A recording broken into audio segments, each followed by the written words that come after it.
Hi, I'm Jason, and this is the Cultural Breakdown. Right now, we have the Writers Guild that's been on strike since the end of May, and now it's looking like it's going to be joined by the Screen Actors Guild as well.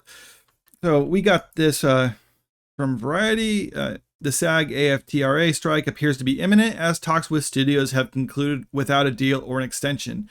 The union's contract officially expired at midnight.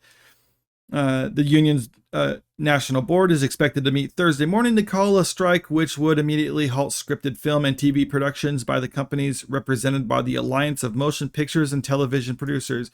All right, this is the big thing right here. Is it's basically halting film and TV productions, but you got to keep in mind when the Writers Guild went on strike back in May, that pretty much halted everything anyway. I mean, it didn't halt everything because things that were already in production could resume the production, but now that the actors are going on strike as well, those are being halted too.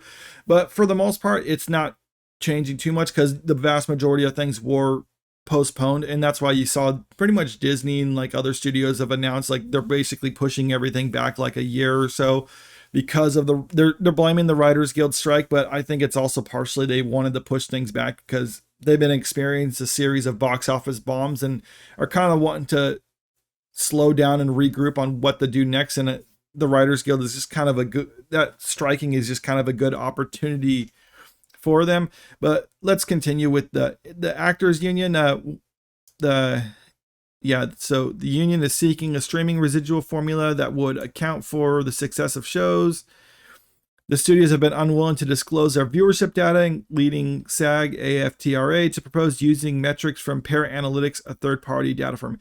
Yeah, and they don't actually want to disclose their viewership data because you get like Netflix and Hulu and Max. I mean, they're saying like when they release a new show or movie, they want to say like what they want to be the ones to say whether it did good or bad. I mean, it's always a trust me, bro sort of thing. But again, we don't actually know. They just say like, oh, we're getting a lot of viewers on this. It's like, well, okay. I mean, Para Analytics might disagree with that but they're saying that. So it's like the horse's mouth is saying one thing.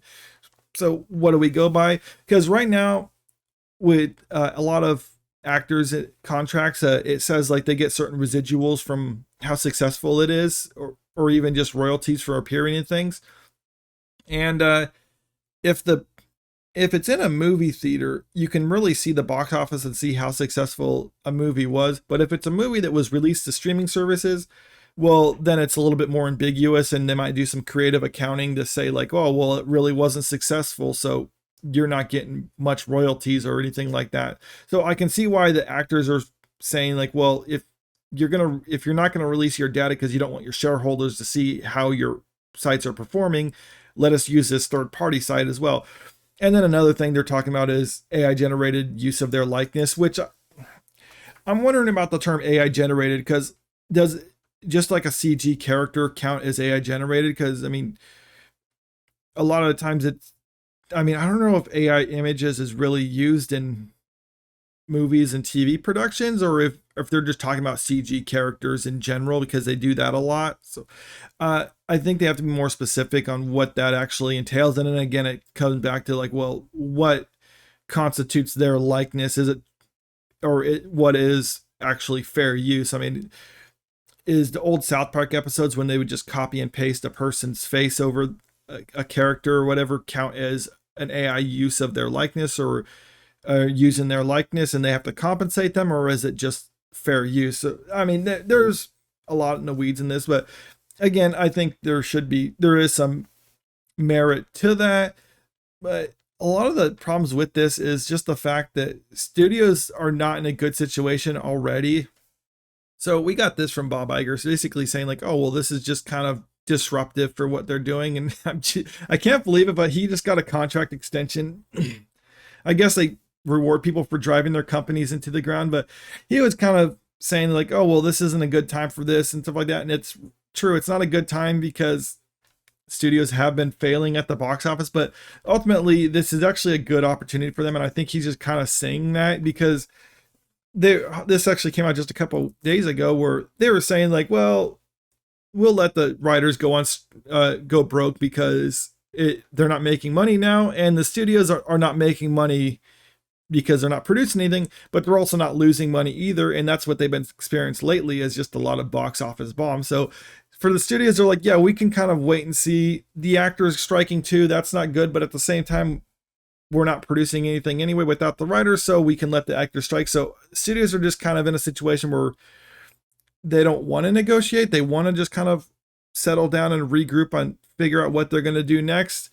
And then the writers are trying to take that as opportunity, like, well, we'll strike, and the studios are kind of like, go ahead. Actors are like, we'll strike, and the studios are like, okay, go ahead. Basically, everyone thinks that they have all the cards in their hand, and it's really the studios. But fortunately for the consumer, I think we're going to see more independent movies and content coming out, because even if they can't use the writers and actors unions, studios can still use independents.